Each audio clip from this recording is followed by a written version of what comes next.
So, welcome back to another video, and today I've just received the Nomad Base Station Pro wireless charging pad. And this is a wireless charging pad that can charge up to 3 devices at once, no matter where your device is on the charging pad, which is pretty cool. This isn't the full review, but I will be posting that at some point in the near future when I can be bothered to make it.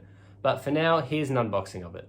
Okay, so this is now the unboxing, and as you can see, as I lift the lid off the box, you're greeted with this letter,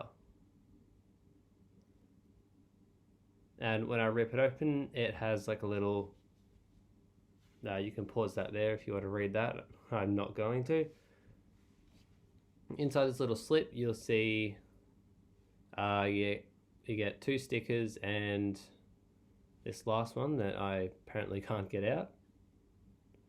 I'm actually not sure if that's a sticker or if that's a tattoo of sort. I'm not sure. Now we move on to the actual charging pad itself, and it's built really well. It feels really good. It's actually a lot heavier than I thought. Then when we lift this out, we get the charging brick, which of course that I can't use because it's American.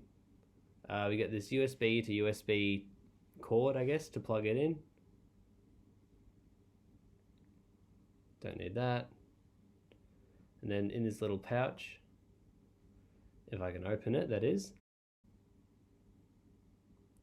we get some universal adapters, and that's the Aussie ones. I don't need the rest of them, and that's it. Yeah. So thanks for watching.